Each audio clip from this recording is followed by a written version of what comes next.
ദൈവനാമത്തിന് മഹത്വം ഉണ്ടാകട്ടെ. യേശുവിനെ സന്ദർശിച്ചവരും യേശു സന്ദർശിച്ചവരുമായവരെ കുറിച്ചുള്ള പഠനത്തിലേക്ക് സ്വാഗതം. ഇന്ന് നാം ധ്യാനിക്കാൻ പോകുന്നത് ബഥാന്യയിലെ മുമ്പ് കുഷ്ഠരോഗിയായിരുന്ന ശീമോൻ്റെ വീട്ടിലേക്കാണ്. ശീമോൻ യേശുവിനെ ക്ഷണിച്ച് ഒരു വിരുന്ന് നടത്തുവാൻ ഇടയായി. ആ കാര്യമാണ് നാം ധ്യാനിക്കാൻ പോകുന്നത്. ശിമോൻ കുഷ്ഠരോഗി ആയിരുന്ന കാര്യം, യേശുവിനാൽ സൗഖ്യം പ്രാപിച്ച കാര്യം നമ്മൾ വേറെ ഭാഗങ്ങളിൽ വായിക്കുന്നില്ല. യേശു ചെയ്ത ഒരുപാട് അത്ഭുതങ്ങളുണ്ട്. ആകെ 3 മരിച്ചവർ ഉയർപ്പിച്ചതായിട്ടും അതുപോലെ വിരലിൽ എണ്ണാവുന്ന കുറേ ആളുകൾക്ക് രോഗസൗഖ്യം നൽകിയതായിട്ടുമൊക്കെ സുവിശേഷങ്ങളിൽ നമുക്ക് വായിക്കാൻ കഴിയുന്നുള്ളൂ. എന്നാൽ യോഹന്നാൻ സുവിശേഷത്തിൻ്റെ 20-ാം അധ്യായത്തിൽ എഴുതിയിട്ടുള്ളത് യേശു ചെയ്തത് മുഴുവൻ എഴുതിയാൽ എങ്ങും ഒതുങ്ങയില്ല. അത്രമാത്രം അത്ഭുതങ്ങൾ യേശു ചെയ്തു എന്നാണ്. എന്നാൽ നമ്മുടെ ആത്മീയ വളർച്ചയ്ക്ക് വേണ്ടി നമുക്ക് വളരെ പ്രയോജനം ചെയ്യുന്ന കുറച്ച് കാര്യങ്ങൾ മാത്രമാണ് ഈ 4 സുവിശേഷകരും നമുക്ക് രേഖയാക്കി തന്നിട്ടുള്ളത്. അല്ലെങ്കിൽ ദൈവം നമുക്ക് തന്നിട്ടുള്ളത് വളരെ കുറച്ച് മാത്രമാണ്. ഇവിടെ കുഷ്ഠരോഗിയായിരുന്ന ഈ ശീമോൻ മഹാധനികനായിരുന്നു. യേശുവിനെ ശിഷ്യന്മാരെയുമൊക്കെ ക്ഷണിച്ച് സദ്യ നടത്താൻ തീർച്ചയായിട്ടും വളരെ പണച്ചെലവുണ്ട്. അദ്ദേഹത്തിന് അതുണ്ടായിരുന്നു, അതിനുള്ള മനസ്സും ഉണ്ടായിരുന്നു. കാരണം അദ്ദേഹത്തിന് നാടുമായും വീടുമായും മുമ്പ് ബന്ധമില്ലായിരുന്നു. ഒരാൾക്ക് കുഷ്ഠരോഗം വന്നാൽ അദ്ദേഹത്തിൻ്റെ വസ്ത്രം അത് മാറിയിട്ട് ഒരു കീറിയ വസ്ത്രം ധരിക്കണം. തലയിലെ തൊപ്പിയൊന്നും ഇടാൻ പാടില്ല. തല മൂടാതിരിക്കണം. അധരം മൂടിക്കൊണ്ട് അദ്ദേഹം വീട് വിട്ടു പോകണം. ജനവാസമില്ലാത്ത സ്ഥലങ്ങളിൽ വേണം സഞ്ചരിക്കാൻ.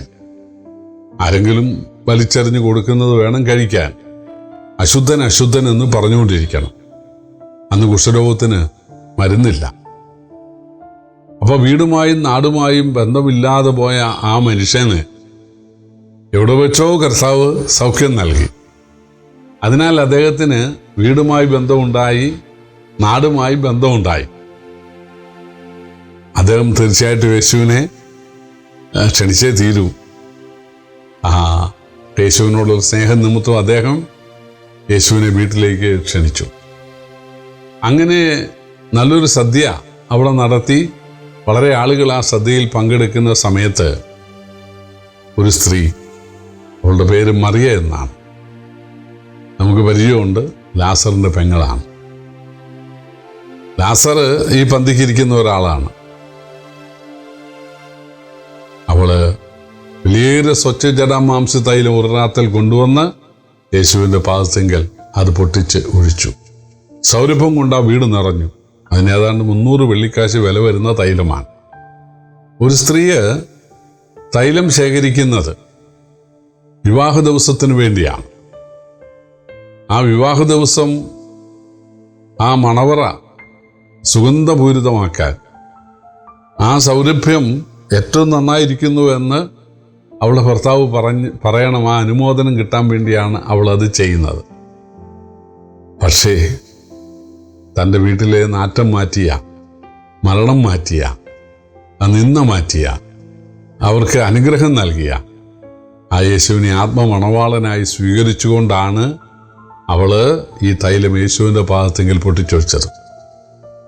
അവൾക്ക് ആ വിവാഹം അതൊരു വിഷയമല്ല, അതല്ല പ്രധാനം. തൻ്റെ ആങ്ങളയായ ലാസറിൻ്റെ ആ മരണം മാറ്റിയത് യേശുവാണ്. അതുപോലെ അതിനാൽ അവൾക്ക് വലിയ മാന്യത ആ നാട്ടിലുണ്ടായി. യേശുവാണ് നൽകിയത്.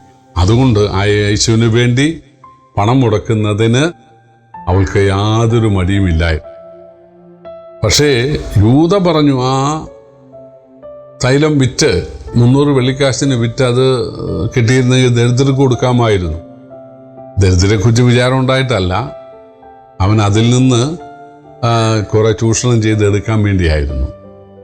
യേശു പറഞ്ഞു, എൻ്റെ ശവസംസ്കാരത്തിനായിട്ട് മുൻപ് കൂട്ടി അവൾ ചെയ്തതായിട്ട് ഞാൻ പരിഗണിച്ചിരിക്കുന്നു. പ്രിയപ്പെട്ടവരെ, വലിയ മുതൽ മുടക്ക് 300 വെള്ളിക്കാശിൻ്റെ 300 ദിവസത്തെ കൂലിയാണത്. 300 വെള്ളിക്കാശ് മുടക്കി അവള് യേശുവിൻ്റെ പാദത്തിൽ ആ തൈലം പൂശി യേശുവിനെ മാനിച്ചതിനാൽ അവൾക്ക് കിട്ടാൻ പോകുന്ന പ്രതിഫലം വളരെ വലിയതാണ്. യേശുവിൻ്റെ ശവസംസ്കാരം നടത്തിയ ആളുകളുടെ കൂട്ടത്തിൽ ഈ മറിയയും ഉണ്ടായിരിക്കും. പ്രിയപ്പെട്ടവരെ, കർത്താവിന് വേണ്ടി ചെലവിടുവാൻ, കർത്താവിനെ മാനിക്കുവാൻ, നമ്മുടെ വരുമാനം കൊണ്ട് കർത്താവിനെ മാനിക്കുവാൻ നമുക്ക് സാധിക്കണം. അതിനാണ് കർത്താവ് നമുക്ക് തന്നിരിക്കുന്നത്. വിവാഹത്തെക്കാൾ, ഭാര്യയേക്കാൾ, ഭർത്താവിനേക്കാൾ കർത്താവിനെ സ്നേഹിക്കുവാൻ മറിയ നമുക്ക് ഒരു പ്രചോദനമായി തീരട്ടെ. കർത്താവിൻ്റെ വിലയേറുന്ന നാമം ഇന്നും എന്നേക്കും വാഴ്ത്തപ്പെടുമാറാകട്ടെ. ആമേൻ.